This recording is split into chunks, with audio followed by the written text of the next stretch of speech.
Hestia, goddess of the hearth. You know her, right? Tiny goddess, big heart, literally. She's got this giant blue ribbon that makes her look even smaller. But don't let that fool you. Hestia might be known for home and hearth back on Mount Olympus, but in the city of Arario, she's all about adventure. She traded celestial feasts for dungeon diving snacks, swapped ambrosia for Belle's home-cooked meals. Don't ask about the burnt bits. Why? Because Hestia is a goddess on a mission. She's here to guide her familia, a ragtag group of adventurers, to glory in the monster-infested dungeon beneath Arario. Now you might be thinking, a goddess? In a dungeon?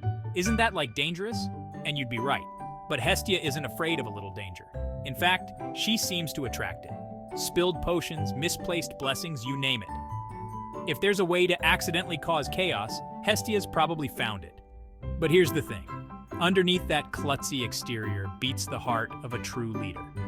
She may not be the strongest god in Arario, but she's got something even better, unwavering faith in her familia, especially her first and only member, the legendary adventurer, Belle Cranel.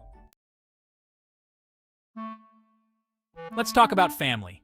Not the kind with embarrassing relatives who show up unannounced. The Hestia familia is different. They're a team, a unit, more like a bunch of misfits who found each other in a world gone slightly crazy with magic and monsters. There's Belle, obviously, the rookie adventurer who, thanks to Hestia's blessing, levels up faster than a cheetah on a sugar rush. He's brave, loyal, and determined to become a hero, worthy of the gods. And Hestia, she's his biggest fan.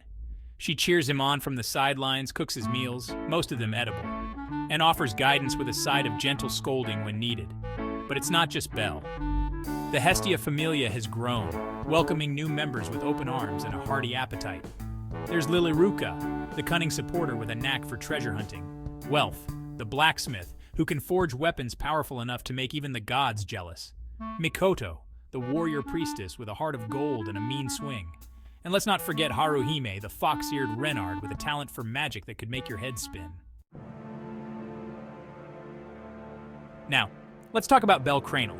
Skinny kid with white hair, red eyes, and a sword arm that just won't quit. He's got this whole I want to be a hero thing going on, which in Arario is like saying you want to be a rock star. Everyone wants to be one, but only a few actually make it big. But Belle's got something special. Hestia saw it in him from the start. A hero's spirit, a kind heart, and an almost supernatural ability to attract trouble. So she gave him her blessing, a divine power-up that turns him into a walking, talking level-up machine. With each monster he slays, Belle grows stronger, faster, more powerful. He's like a sponge, soaking up experience points like they're going out of style. And Hestia? She's right there with him, every step of the way, offering guidance, support, and the occasional bandage when things get a little too exciting. The dungeon.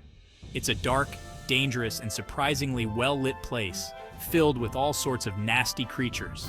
Goblins, minotaurs, dragons. You name it, the dungeon's got it. And it's in this underground labyrinth that Belle earns his stripes.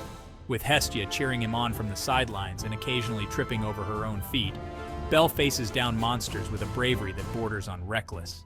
He's been smashed, slashed, and singed more times than he can count. But he always gets back up, stronger than before. And through it all, Hestia never loses faith. She knows Belle has what it takes to be a true hero, and she's determined to be right by his side, even if it means patching him up with more bandages than a mummy after a rough day in the pyramids. Don't let the whole clumsy goddess thing fool you. Hestia may not be a fighter like Belle, but she's got brains for days. While Belle's busy battling beasties in the dungeon, Hestia's back at their home, strategizing, planning, and figuring out how to make the most of their limited resources. She pores over maps, researches monsters, and negotiates deals with other familias. She's like a chess master, always thinking several moves ahead, and while she might not always admit it, Hestia's guidance is a big part of why Belle and the rest of the Hestia familia have been so successful. So what's next for Hestia and her beloved familia? Well, if there's one thing we've learned about them, it's that they never sit still for long.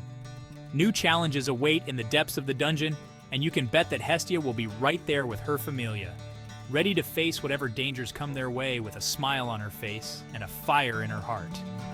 Will Belle finally achieve his dream of becoming a hero? Will Hestia perfect her cooking skills? Or at least avoid burning down the kitchen? Only time will tell. But one thing's for sure, the adventures of Hestia and the Hestia Familia are far from over. In fact, they're just getting started.